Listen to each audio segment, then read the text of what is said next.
Iyi ni Evangelize Le Monde TV. Ubushize twabagejejeho igice cya mbere cy'ikiganiro gifite umutwe ugira uti ibimenyetso by'ibihe, aho twifashishije ijambo ry'Imana riri muri Matayo ibice 24 guhera ku murongo wa 3.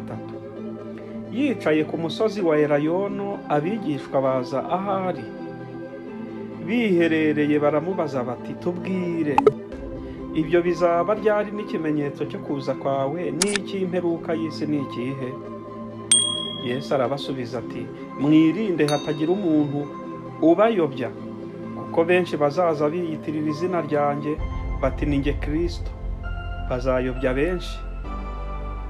Muzumva iby'intambara n'impuha z'intambara, mwirinde mudahagarika imitima, kuko bitazabura kubaho, ariko imperuka izaba itaraza. Ishyanga rizatera irindi shyanga, n'ubwami buzatera ubundi. Hazabaho inzara n'ibishyitsi hamwe na hamwe, ariko ibyo byose bizaba ari itangiriro ryo kuramuka. Ubwo nibwo bazabagambanira ngo mubabazwe, ndetse bazabica. Muzangwa n'amahanga yose abahora izina ryanjye, nibwo benshi bazasubira inyuma, bazagambanirana bangane. N'abahanuzi benshi b'ibinyoma bazaduka bayobye benshi, maze kuko ubugome buzagwira, urukundo rwa benshi ruzakonja. Ariko uwihangana akageza imperuka niwe uzakizwa. Mbisubiyemo nti ariko uwihangana akageza imperuka niwe uzakizwa. Nababaza ngo ni iki mutabonye? Ese ntimwabonye intambara? Ese nta mpuha zazo mwumva? Ese nta bishyitsi mwabonye, ibyo bita imitingito? Ese nta nkongi z'imiriro mwabonye ziturutse kuri kirima? Ese nta myuzure mwabonye iturutse ku mvura? Ibyo byose ni ibimenyetso by'ibihe. Ubushize rero twari kumwe muri iki kiganiro, kandi mbashimiye ko mwagikurikiye muri benshi. Nanone twagiraga ngo twumve cyangwa dukurikire ikiganiro cyangwa se ubuhamya bw'umwe mu bambasaderi ba Evangelize Le Monde TV uherereye mu gihugu cy'Ububirigi, aho umwuzure uheruka kubakoraho rwose, usenyagura amazu, ibintu byinshi birangirika. Ariko kandi arashima Imana kubw'ibyo yabonesheje amaso n'ibyo yumvisha amatwi. Ese wowe ibyo wumva cyangwa ibyo urebesha amaso bikumarira iki mu buzima bwawe bwa gikristo? Kurikira Evangelize Le Monde.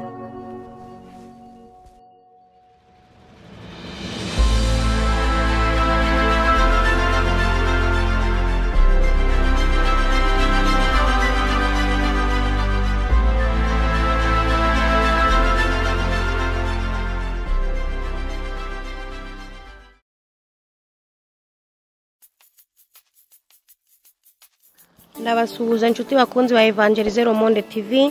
Ndi hano Verviers, nitwa Justine, nkabantuye mu mujyi wa Verviers ahabaye umwuzure.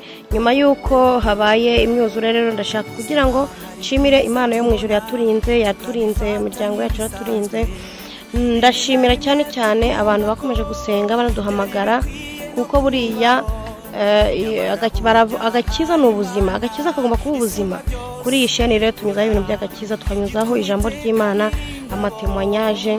Ni ukuri ndabashimiye cyane abantu mukunze gukurikira Evangelize Le Monde TV. Kandi ni ukuri mu Bufaransa turahari, mu Bubiligi turahari, no mu Rwanda turiyo. Turashima rero, tubageza ibiganiro bitandukanye hirya no hino, kugira ngo imitima y'abantu ikomere kandi mushikame, mumenye yuko rwose Yesu ari ku ngoma. Amena.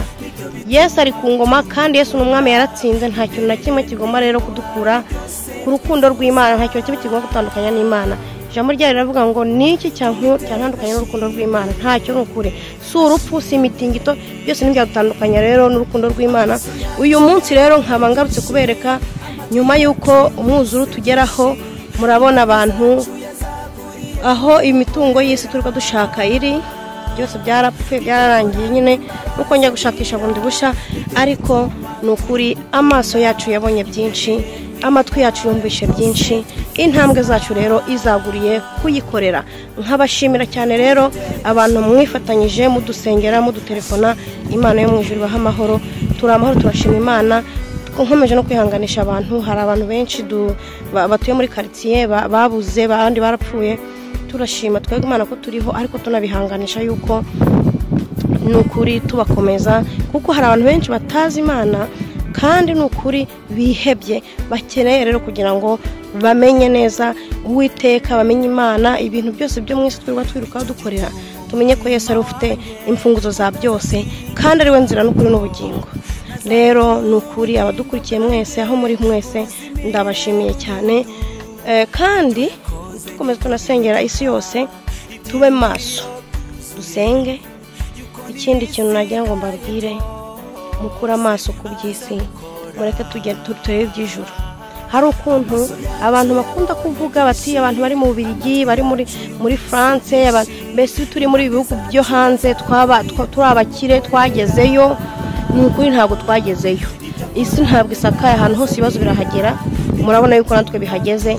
Hari ukuntu badufata nk'abadiaspora, nk'abantu bari hejuru bakomeye, ariko umuntu uri hejuru ni Imana. Haleluya. Muhanga amaso Imana. Waba uri muri Afrika nukuri hanga amaso Imana, ntuhanga amaso umuntu uri mu Bubiligi, umuntu uri mu France ngo niwe. Hanga amaso Uwiteka. Haleluya. Kuko Uwiteka niwe ufite urufunguzo rwa byose. Nshobora kukugirira neza uyu munsi, ariko ejo nkakwihinduka. Umwana w'umuntu uko ameze, ariko wamenye Imana ntakabikore. Mureke dukorera Imana. Wowe rero uri muri Afrika, korera Imana, uceceke, wicecekere, kuko agakiza kagomba kuba ubuzima bwacu. Nanone nkangurira abantu bakomeje gufasha, n'ukuri Imana ibaha umugisha mwinshi. Mwarakoze.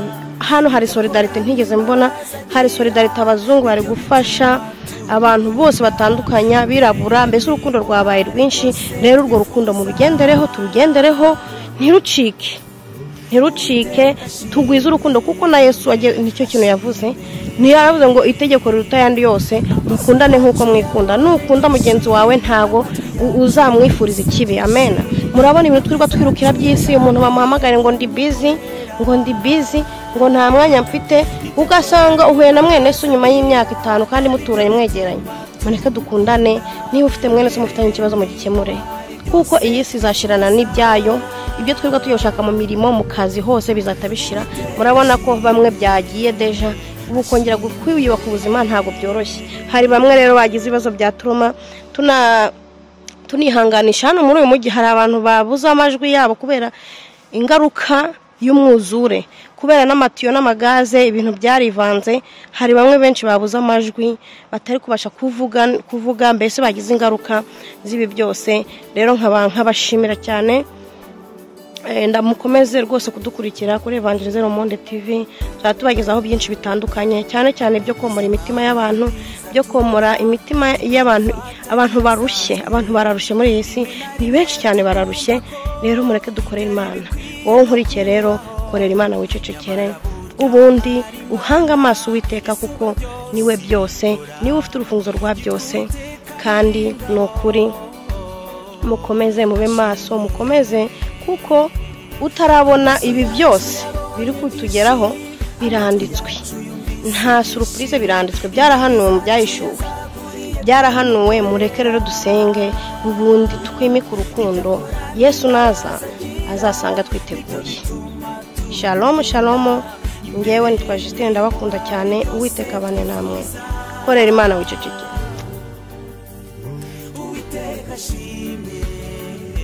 Ashime